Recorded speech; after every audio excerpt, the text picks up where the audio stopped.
Back here on SportsCenter, we head to the NBA.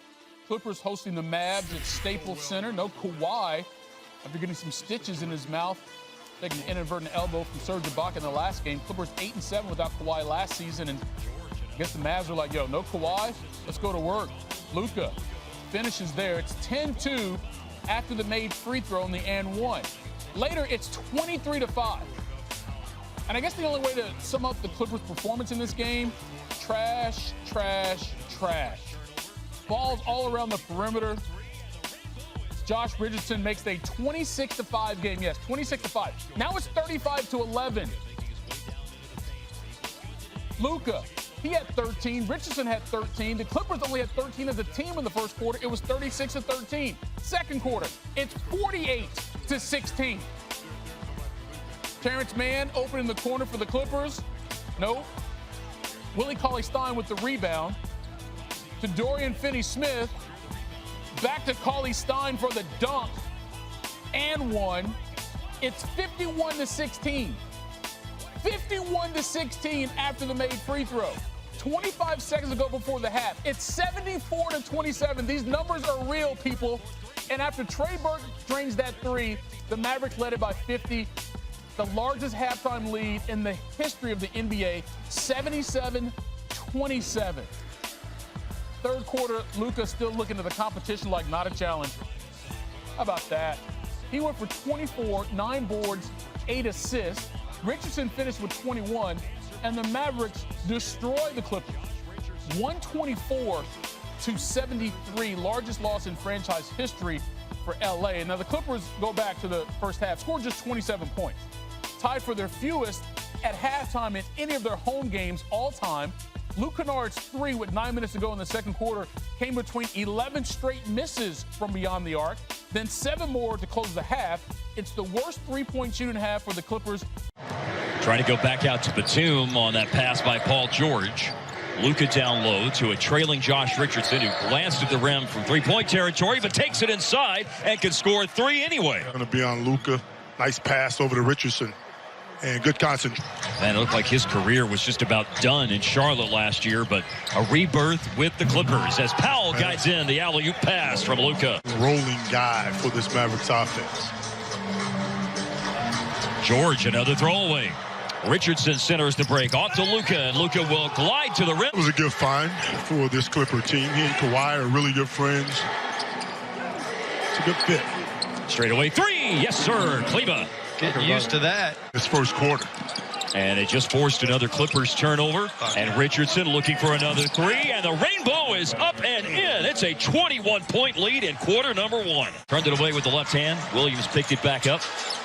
And now you've got Paul George, only starter on the floor right now for the Clippers. He's inside, shoots over Burke. Offensive rebound, put back. Zubac. He's going to score about 89% of their points. They're going to lose this game. I can promise you that. Or he's going to have a Wilt Chamberlain like one or the other. Inside, Luka with the score. Kleba flashed over to set the screen. Luka making his way down into the paint, where he's looked good today and scores again over Reggie Jackson.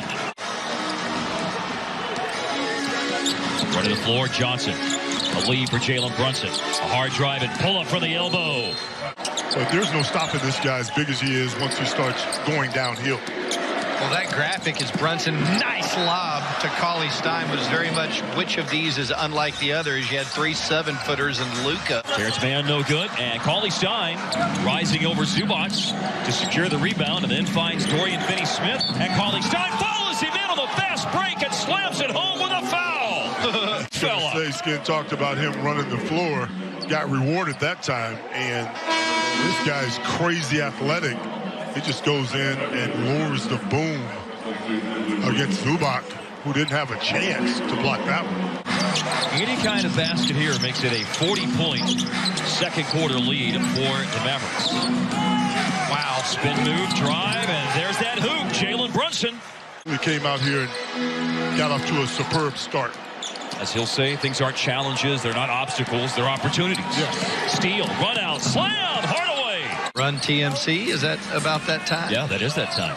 And you are right, by the way, that Philadelphia team was in the midst of the process as Luka turns and hits that shot. Schroeder, Harrell, Gasol, all in the mix. You know,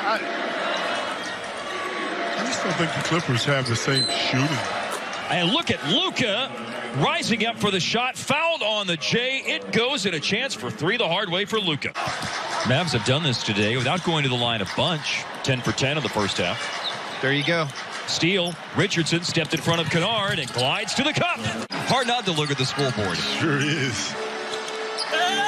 Ibaka. With the floater attempt, and it comes up short, a little bit too far upstairs. George finds Batum. It's going to be a timeout. A three by Luka Kennard. No good. Luka just had a 1 of 2 on the free throw. Good luck. And up ahead and running the floor. That was an excellent look, and it's an easy finish for Hardaway. Luka on a drive inside. Way up off the glass, and a fancy finish with a foul. There's that cartoon stuff that Luka likes to do sometimes on the floor. Great body control. He controls his body through contact as well as anybody. And just great focus at the end to use that window, the top of the, not because he didn't try. It was not for a lack of effort. No, it was not. Ibaka into the paint.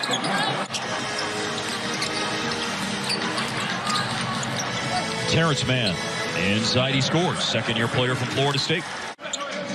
His three he just made puts the Clippers at 2 for 22 on threes in today's game.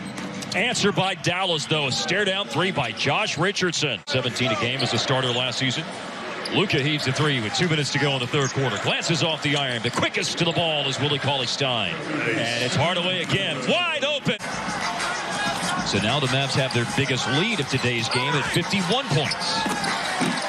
Short-lived, though, as a Turu slams it home inside. It's going to be a tune one day. Must be a blowout game. No good for Kennard. Josh Green. What in the world? Come on now.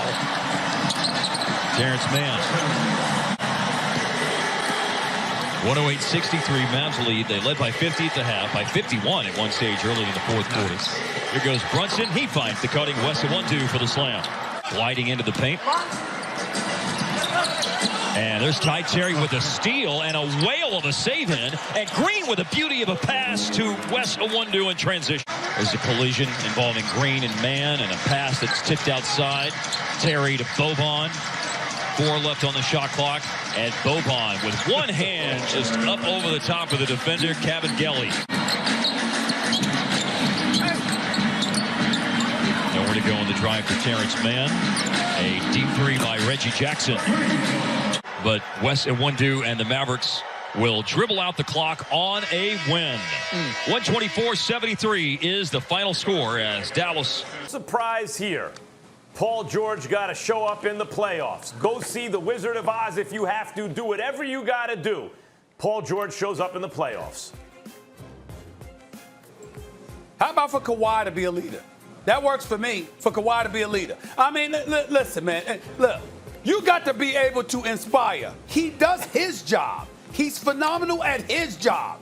But part of it now is being the face and the leader of the franchise, galvanizing troops, inspiring them. You know what I'm saying? Show some kind of game. I'm quite sure he has a lovely woman in his life. He sat up there. He didn't sit up there and look at her and say, "Hey, come with me." No, he did what he could to sit up there and sell himself. I love you. I want you. I need you. Come with me. You know, do something to lead, because that is what the Clippers need from Kawhi Leonard, not just his 27 points per game.